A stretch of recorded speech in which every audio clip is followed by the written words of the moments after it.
Welcome to Blue Pill Podcast. This is Abe, your host. And yes, you heard me correctly. I have two podcasts. I have Blue Pill Podcast for basically non-conspiracy podcasting.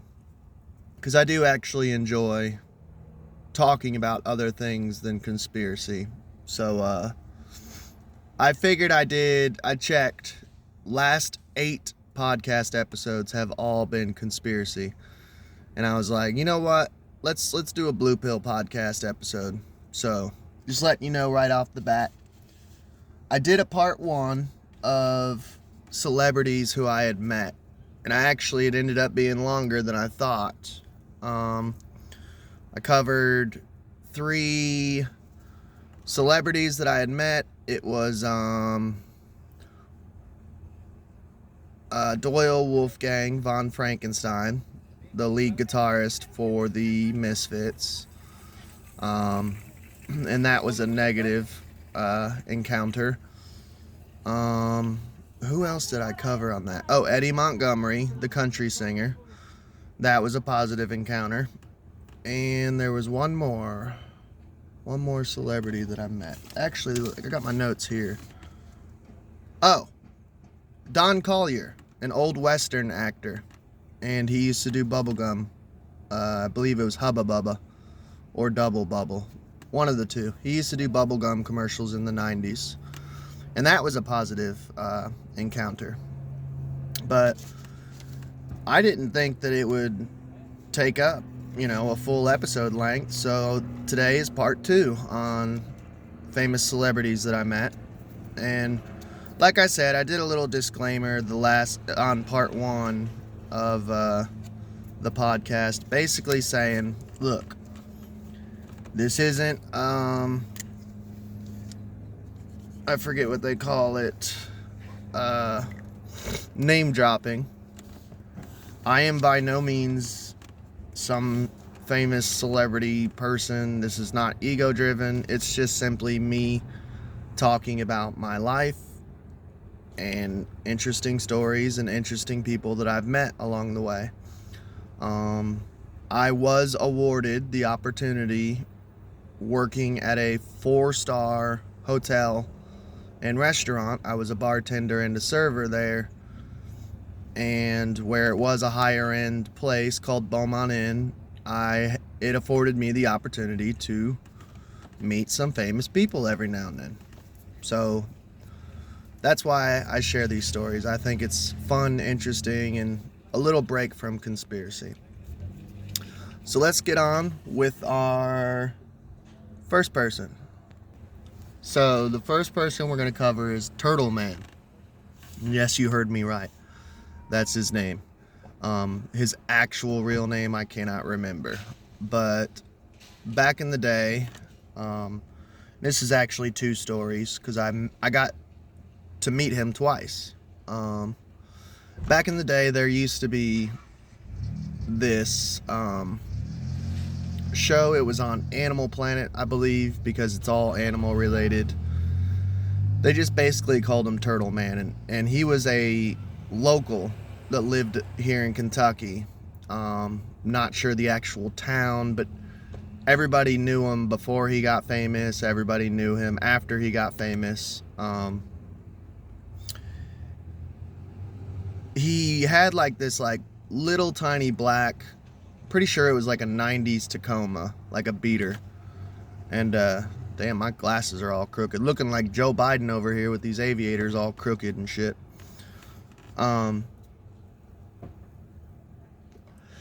By the way, how bad does it suck that I love aviators and Joe Biden has ruined aviators, and it makes me mad because now every time people see aviators, they're like, oh, Joe Biden glasses, and I'm like, man, why'd you have to ruin aviators? It sucks.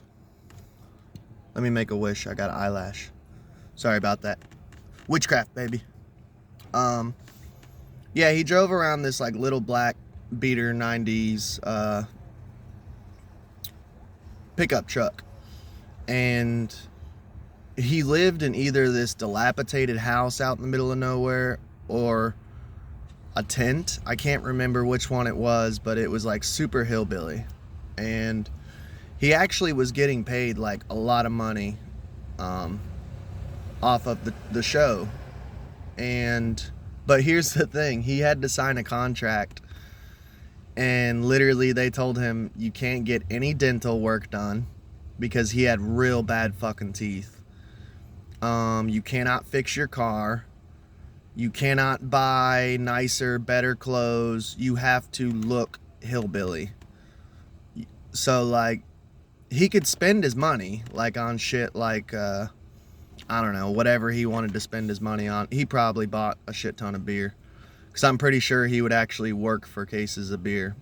But I don't know, I just thought that was funny. So, like, even when we seen him out and about, by the way, this guy basically, he dresses like Crocodile Dundee. He's got like a cowboy hat, cut off shirts, like leather pants, cowboy boots. You can Google image him.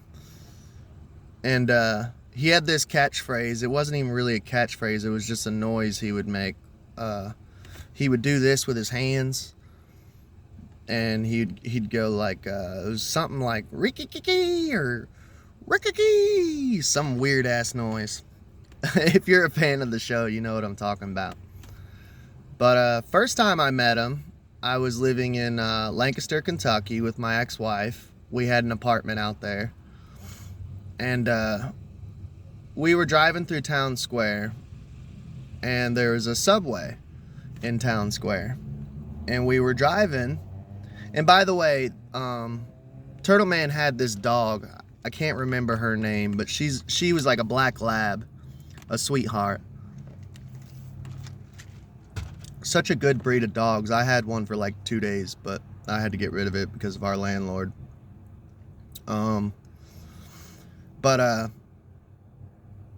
Me and my ex-wife were driving in the car, and we were driving through Town Square, and she's like, "Hey, that kind of looks like Turtleman's truck."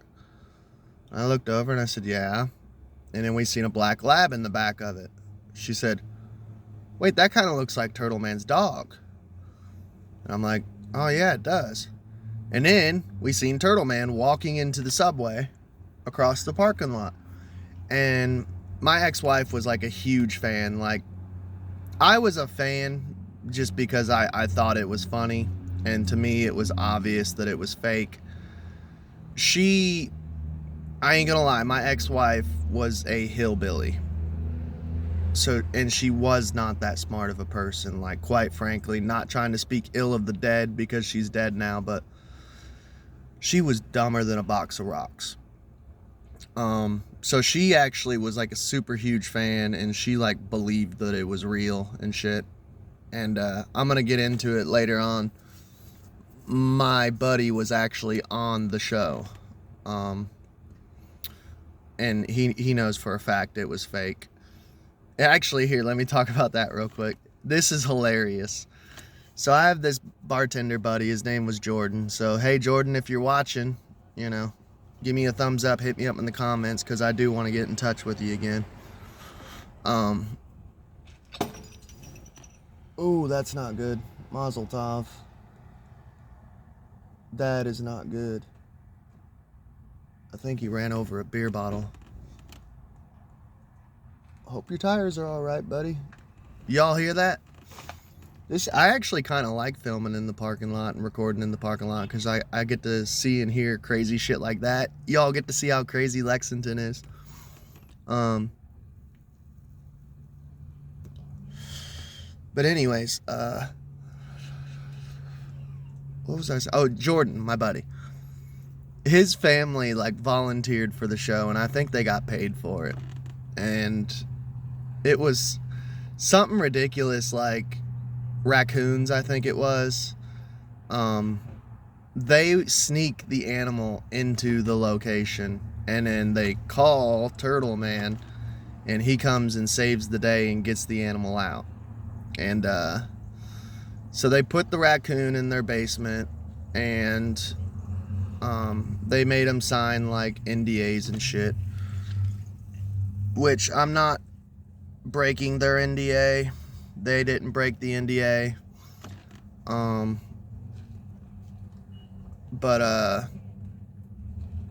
okay.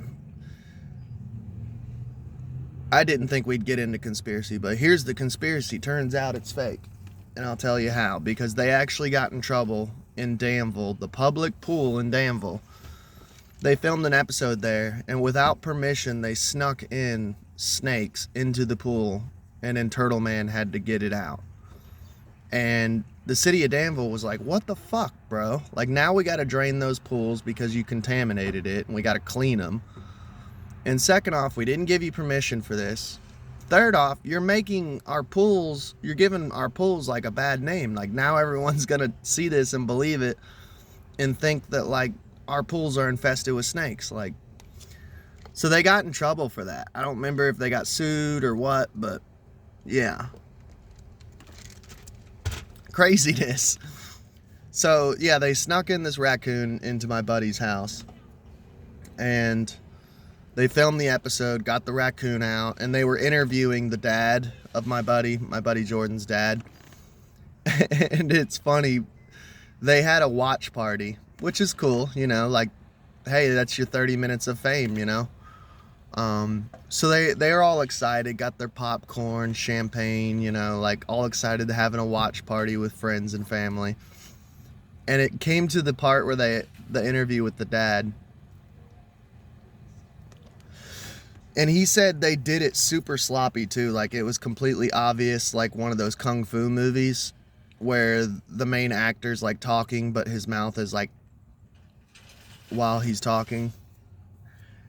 And the voice didn't even match up, but they're like, it cut to the dad, and the dad was like, they clearly edited in someone else's voice and made him say something completely different than what he said. And it was like some like hillbilly voice of like, he said, yeah, there's some sort of creature in the basement, and I was so terrified. Me and my family were so scared, and then Turtleman came and saved us and got it out of there for us, you know. So they're all sitting down watching this, and he's like, what the fuck? I didn't say that. I don't sound like that. God damn it, they made me look like a fucking pussy, you know? I thought it was fucking hilarious. But so back to the first time I met him. We walked into the subway, and there he is, Turtleman. He was holding a woman underneath her like a baby, taking a picture, doing this with his hands. That was his thing, doing that. I think he stole that from Crocodile Dundee whenever there's that cow thing in the middle of the road, and he goes and gets the cow to like, he hypnotizes it and makes it move. So I'm pretty sure he's a big fan of Crocodile Dundee and was kind of stealing his persona. But yeah, he carries around photos with him, so we went up to him, and he's just a super over-the-top hillbilly, like super excitable and shit. And he's like, hey, come here, little honey. You want a picture with me? And we had cheap-ass phones and shit, so we couldn't actually get a picture of... He wanted to hold my wife, and she's like 5 foot, 90 pounds. So, we had flip phones back then. We were so poor. But, he's like, well, since y'all ain't got a picture, I got pictures on me. So he had his buddy, which I think the guy's name was Banjo.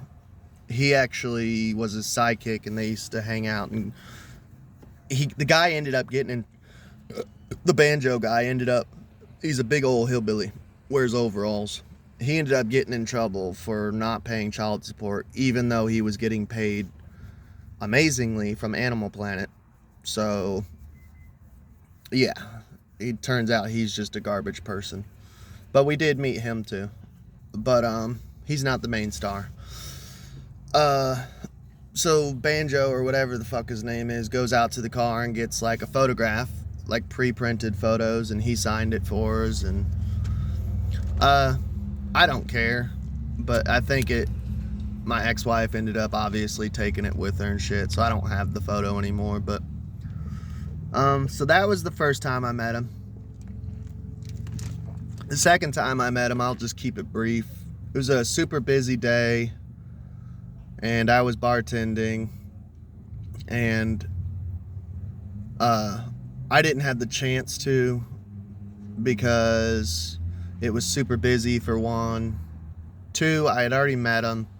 He was sitting out on the patio getting drunk and apparently getting wild out there, because they had to tell him to like chill out a couple times. And I just wanted to go out there and say, hey man, I ran into you a couple years back, you know, and hopefully get another picture that was autographed, because I would have liked my own copy. But my old boss, her name was Donna, she sucks. I was like, hey, if I get a chance, can I go out there and talk to him real quick? And she's like, why? And I was like, because it's Turtleman and he's pretty cool. And she's like, you act like he's like a big celebrity or something. And I'm like, I don't know.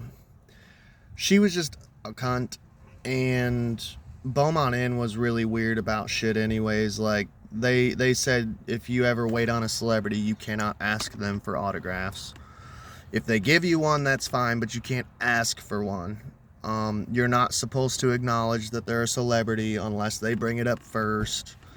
There's all these weird rules and shit. So I didn't go out there. I seen him, you know, walking around acting a fool. But that was my 2 times getting to meet Turtleman. So let's get on with the next celebrity. Sorry, the walls have ears, so now I gotta put the window up.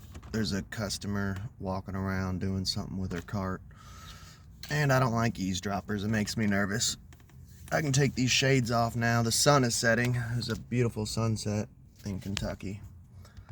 I do like sitting here, getting here a little early, because I can't sleep. I'm an insomniac. I really don't sleep that much, so I get up early, and I don't mind. I figure, hey, I can come early, eat my dinner, and sit here and podcast, talk to you all. So, next famous person, let's see, who do I want to talk about? Oh, Rick Dee, that's what it was.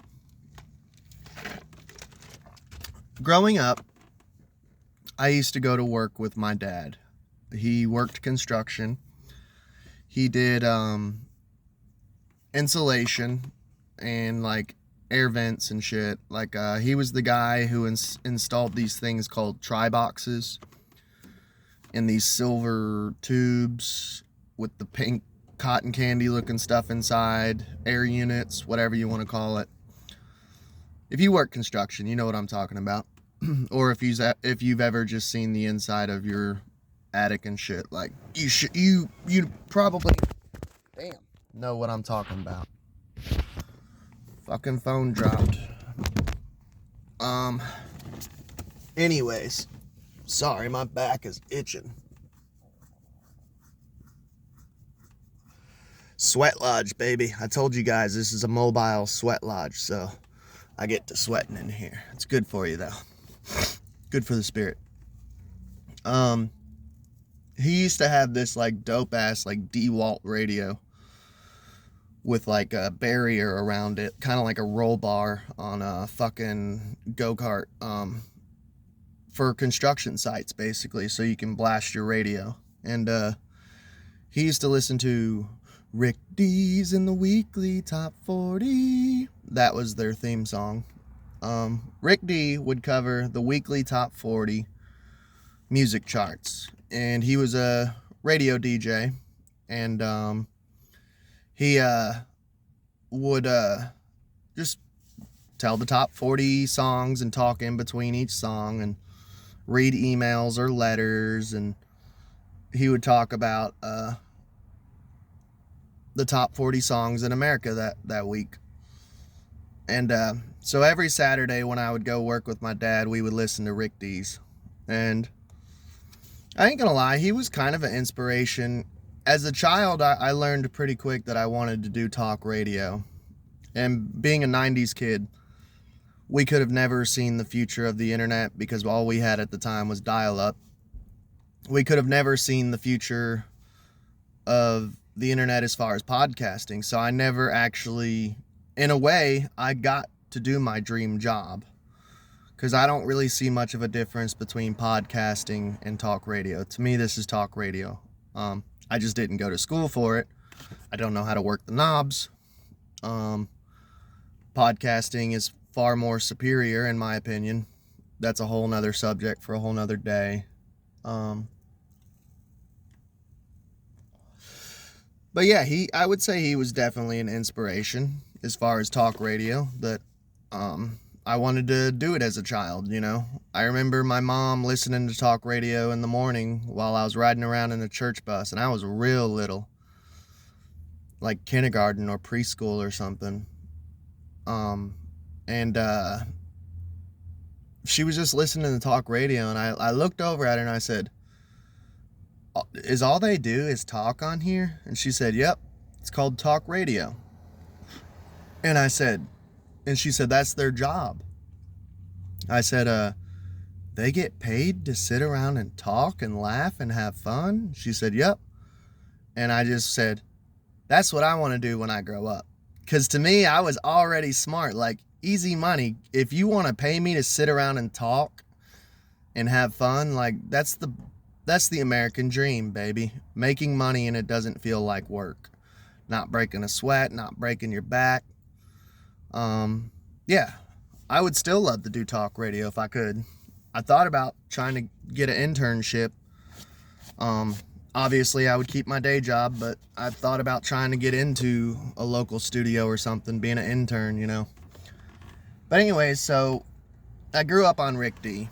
So I already knew who he was before I even moved to Kentucky, just from listening to him every Saturday when I would help my dad on the job site. And once again, Beaumont, like I said, this place afforded me to meet these people. I do have to say that was one of the perks of working at Beaumont. It was neat to meet these people. But Rick Dee is a regular at Beaumont Inn. He lives somewhere near Harrodsburg, Kentucky.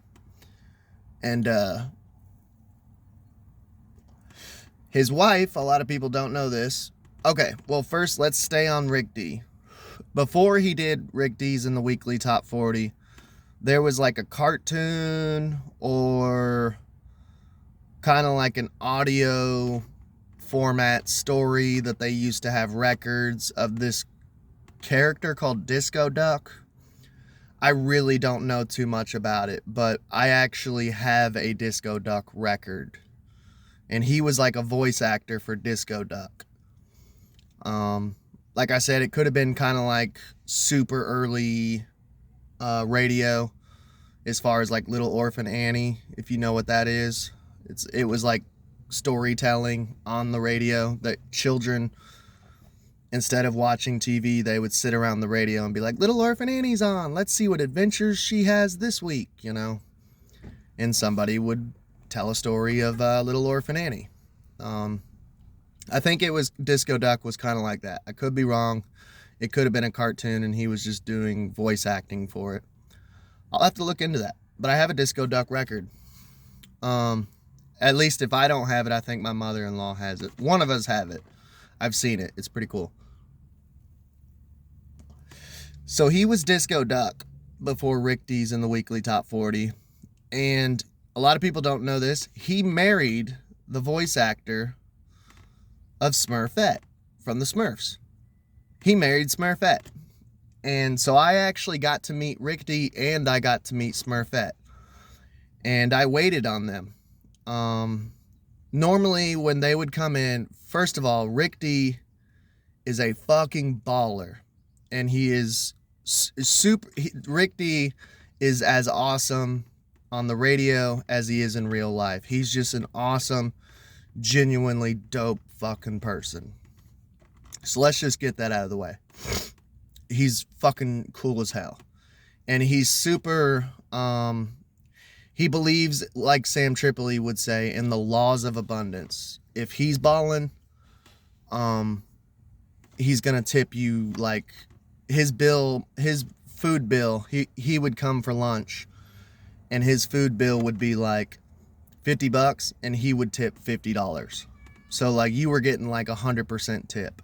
So a lot of people were fighting for Rick Dee. And I got lucky one day and got Rick Dee. And I ain't gonna lie, I was fucking nervous because I knew who he was. I grew up listening to this guy. And I knew the rules. I knew we weren't allowed to bring it up. I wasn't allowed to bring up the Smurfs. I wasn't allowed to bring up Rick Dee, the talk show or the radio show. Super nice people. At the end of the bill, I said, hey, I just want to tell you, I'm not really supposed to do this, but I was kind of feeling him out, and I knew he would be cool with it. I said, I just wanted to let you know that I grew up listening to you on the radio, and I used to love your show. I'm a huge fan. I just wanted to let you know that. And he goes, oh, really? That's awesome. Super cool about it. Didn't piss him off or nothing. And where I was on the patio, I could get away with saying this because there was a door in the wall in between. Nobody could hear me say this shit.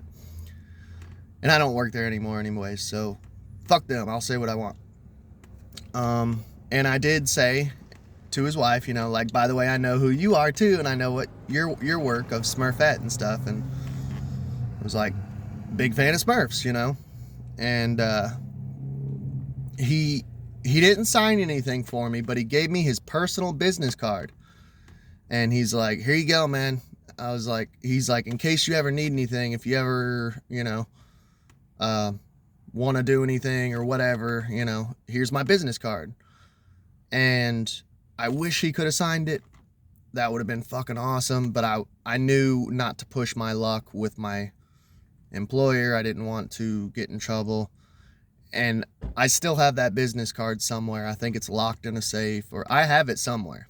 I never got rid of it. As soon as I put it in my little server notebook and brought it home, was like, Lord, I need to put it in a sleeve or get it graded or something. Keep it locked up in my safe, because to me, that's just as valuable as like a fucking holographic Charizard or something. So I do have his card. If I ever find it, I'll do a show and tell video and bring it out and show you guys.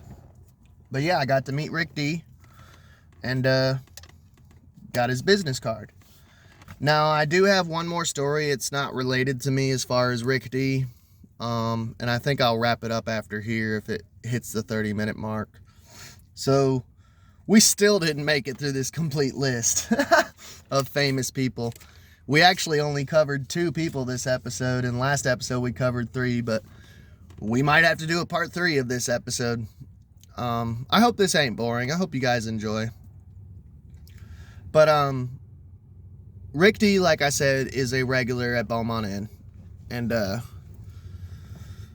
he was eating dinner, and he's, like I said, dude, he's so fucking cool. So, Beaumont Inn, like, we would get people from all over. We would get, like, I would say it's about a 50-50 mix. Like, 50-50 locals, 50-50 people who are staying at Beaumont, the hotel.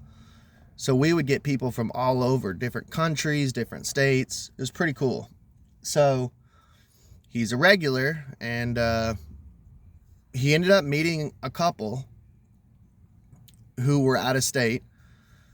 And they're like, I got to bartend for them the next night after they had hung out with Rick Dee. And they're like, oh my God, we met Rick Dee yesterday. And I'm like, oh, nice. I said, yeah, he's a regular.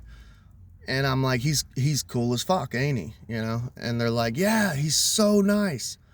And they're like, so he invited us to sit with him, paid for our dinner, paid for our drinks. And then after dinner and stuff, he invited us to come over to his house out, because he has a dope ass house in the middle of the country because he's rich, you know? And they're like, yeah, so we took up the invite, obviously, and they went over there and hung out with them after dinner. And they're like, dude, his house is fucking amazing. Like, it's literally like, if I was rich, I would do the same thing. They said it's literally like a Dave & Buster's. So they go in, there's pool tables. They have like one lane of bowling, like actual bowling, air hockey table, foosball table. They got pinball machines, fucking slot machines.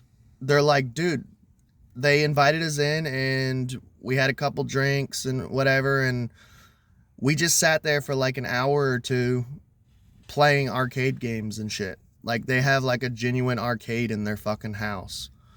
And they said they hung out for like 2 hours, hanging out, laughing, talking, playing like Street Fighter and shit, Ninja Turtles and shit, and pinball and air hockey. And then Rick Dee kicked them out. They went back to Beaumont Inn, and Rick Dee went to bed with his wife and was like, hey, fun hanging out with you. See you guys later. Get the fuck out of my house. He didn't say that, but you know what I mean. Get out. See ya.